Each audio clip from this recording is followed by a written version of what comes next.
Hi everyone and welcome to another day. I wanted to talk to you today about breaking a circle, like a repetitive circle, or stopping history repeating itself.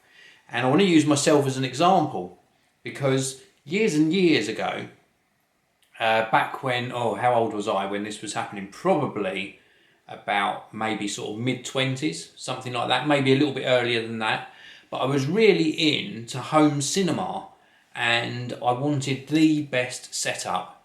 And I got myself into this sort of habit of always upgrading the equipment to the very latest equipment. And I even went for a stage, and I'm quite embarrassed to admit it actually, but I was earning reasonably good money and I spent probably about £8,000 on speakers for a home cinema setup. Now, where I could see my friends having really good setups, I wanted to have a similar setup to them. And a friend of mine had his own home cinema, like a custom built home cinema, absolutely fantastic. I was so pleased to actually help with the construction of that, and it was just great. It was a very, very good experience, and that sort of spurred my interest on. It didn't make me make those purchases, but it heightened my interest. And instead of spending a few £100s on just sort of regular speakers, or maybe having these sort of taller floor standing speakers at the front and then smaller bookshelf speakers at the rear of the setup, I actually purchased all floor standers.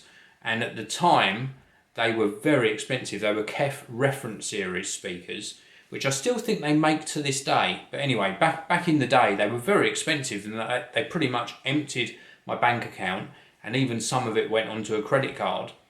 And it was just around the time when audio processors were the sort of in thing. So rather than an integrated AV amplifier, you would have a processor, which again, they still sell to this day, and then you would have separate power amplifiers to power your speakers. So I would have this one, it was a Tag McLaren processor and individual Denon power amps for each of the speakers. And I had those power amps, what they call bi-wired as well, or bi-amplified speakers. So I used one stereo amplifier per speaker. And I got myself into this sort of repetitive circle of continually upgrading that setup. And it cost me so much money, so much debt as well. And it wasn't a good place to be at the time. I enjoyed, obviously, the equipment, but certainly the debt and the fact I didn't have any money in the bank for a rainy day. You know, they say put a little aside for a rainy day. That tainted my enjoyment of what I had actually purchased. And I just wanted to talk to you about it because I know a lot of people, including myself, I've repeated that history, and that's what I want to also talk to you about breaking that habit. But a lot of people do this cycle of they have to have the latest smartphone, and I know we all enjoy smartphones. I test smartphones and I tell you which ones are great, and people change when their contract comes up for renewal. That's absolutely fine. But if you find yourself buying smartphones just to have the latest one and then you're making a loss on the sale and you can't afford to do it, then that's maybe not a really good idea. If you can afford to do it, absolutely fantastic, no problem at all.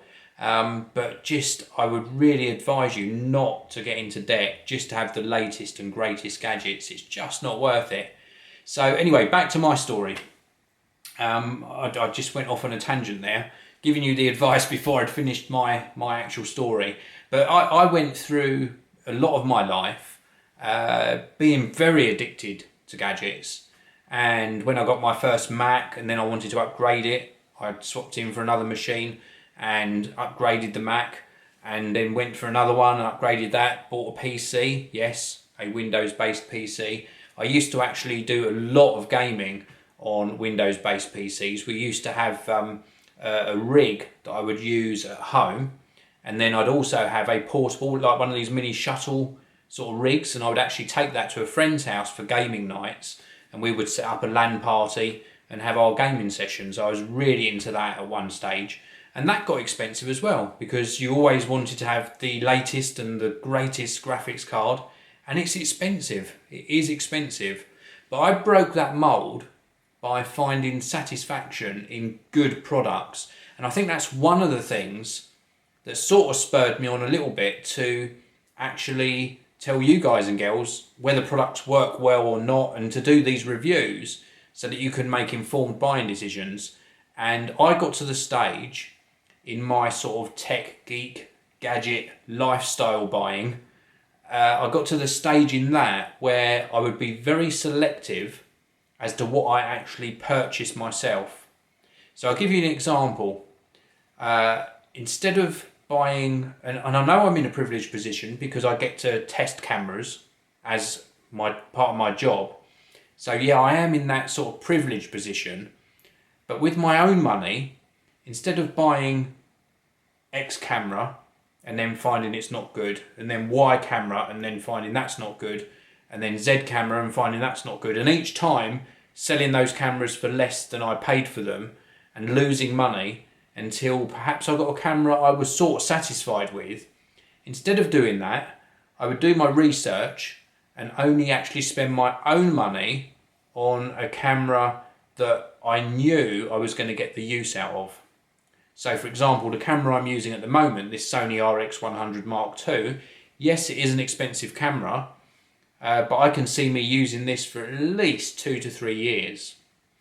Now, with regards to computer purchases, with my Mac purchases, my Mac Pro, I've had for, that's October 2010, so 3 and a bit years.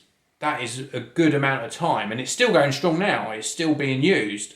So that was what I would term a good investment. And I've stopped sort of chasing this sort of upgrade cycle for the gadgets that I use every day. If it's something for business, then it's a little bit different. If I really need to upgrade something, I will. With the laptops, like my MacBook Pro with Retina display, that's part of the Geekanoids sort of purchase. That's a business purchase, so it's a little bit different. But certainly with personal purchases, I no longer chase to sort of get the very latest, because it is an expensive lifestyle to lead. And as I say, if you can afford it, or if you really want to do it, it's fantastic, go ahead and do it. But I'll come back to that little bit of advice I gave earlier. If you can't afford it, find a way to be satisfied with what you've got. Because at the end of the day, there's nothing worse than being in debt. And I know that from experience. When I went through that stage of buying all of the AV gear, I had a lot on credit cards. Thankfully, I was working, so I managed to pay off, but it wasn't a nice sort of feeling having to pay so much interest and thinking, wow, did I really need those speakers? Looking back on it, no, I didn't. I really didn't. And that's why some of my purchase decisions now have changed as well. Looking back to when I had those big speakers, well, the speakers I've got now in the studio are little monitor audio ones. I'll show you one just there. They're these sort of monitor audio radius speakers, and they're fantastic. And that was a purchase I made. And yes, I could have afforded to spend probably about 5 or 6 times the price I paid for those. But I made a wise purchasing decision. I looked at the amount they would get used, the quality of what I purchased, and they deliver an excellent sound for the price. And I'm much happier owning that sort of lower spec model of speaker than if I had spent 5 or 6 times as much and then maybe regretted spending that money later on. So this wasn't meant to be a preaching video. I was just sort of sharing a story as to sort of how I learned. And I think I learned the hard way by spending all that money on those big floor standing speakers. Yes, they were nice, but I didn't really need them, and they didn't make me any more happier than I am today. So let me know in the comments below if you've made purchases. I'll try that again, shall I? Let me know in the comments below if you've made purchases and then you've regretted it later on, or if you've made wise purchases as well, something you're really happy that you sort of spent that money on. Let me know what you've done, and I'll be reading all of the comments and I'll reply to as many as I can. So that's it for this video. Thanks for watching. Hit that like button. I'll see you all in the next one. Thanks so much for watching the video. If you'd like to watch another amazing video from me, please do click that top box. And if you want to subscribe to my geeky channel, click the red box on the bottom of your screen now. Thanks for watching. I'll see you next time.